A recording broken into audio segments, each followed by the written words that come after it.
Sir भाषण आपको नहीं चाहिए, लेकिन भाव तो फिर समझना होगा ना आपको। भाषण आपको नहीं चाहिए, भाव तो आपको समझना होगा। अपराजिता जी जवाब देना चाह रही है, लेकिन उससे पहले जल्दी से प्रदीप जी से एक रिएक्शन लेते हैं।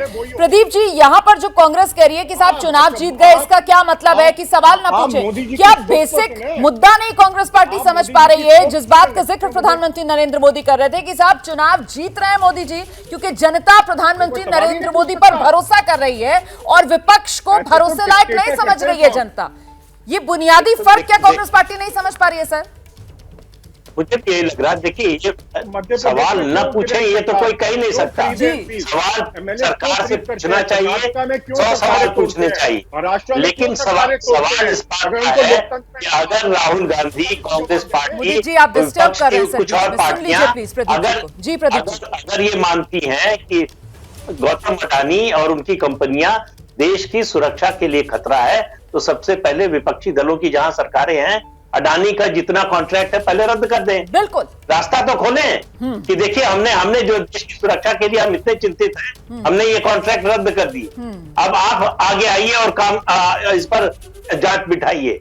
लेकिन आप ये कोशिश करेंगे कि बिना किसी आधार के वो आप, क्योंकि आप रद्द करेंगे कॉन्ट्रैक्ट तो आपको साबित करना पड़ेगा कि ये जो है नेशनल सिक्योरिटी के लिए थ्रेट है।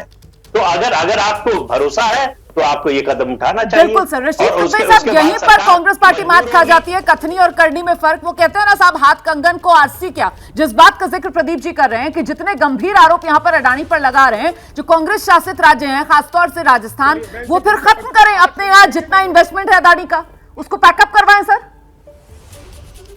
तुम्हारा देखिए ये सारे मामले ऐसे ब्लैक एंड व्हाइट में नहीं होते, हाँ या ना की बात नहीं होती। प्रश्न ये भी उठता है रोमाना, लोगों के मन में आता है कि क्या वजह है कि एक व्यक्ति विशेष के लिए प्रधानमंत्री, जिनकी देश में बड़ी व्यापक साख है, जिनकी एक प्रतिष्ठा है, उस प्रतिष्ठा को क्यों दांव पे लगाया जा रहा है? कोई प्रधानमंत्री के ऊपर कोई प्रश्न नहीं उठा रहा है। जो सवाल उठे उस सवाल का जवाब दिया जाना चाहिए। जो भ्रष्टाचार की बात है, जो 11 मामले अपराजिता जी ने बताए हैं, 2 साल बीत गए, उन लोगों को सजा क्यों नहीं हुई? क्यों कितने मामलों में FIR तक की दर्ज हुई? क्यों जो यूपीए के मंत्री ये सब खुले घूम रहे हैं? तो ये सारे सवाल भी जनता के मन में आते हैं। इन सब चीजों का समुचित देखिए जवाब देना चाहिए।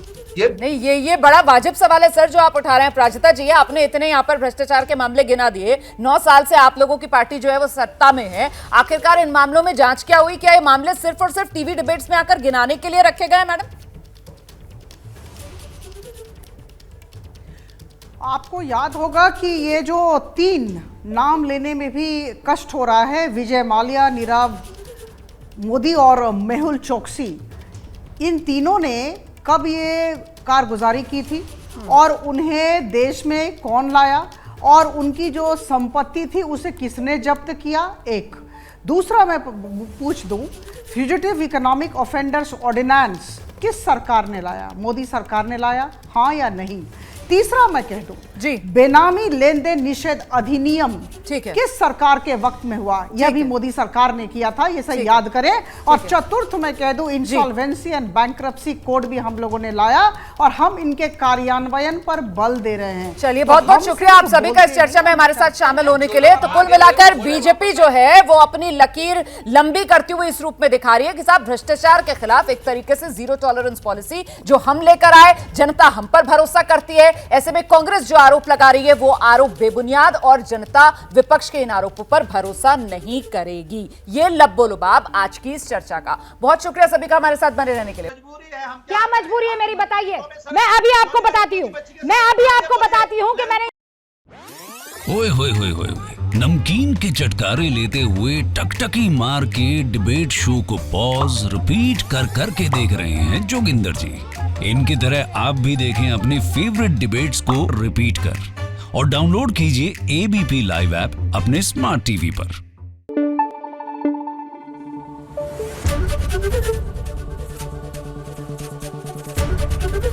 ABP न्यूज आपको रखे आगे।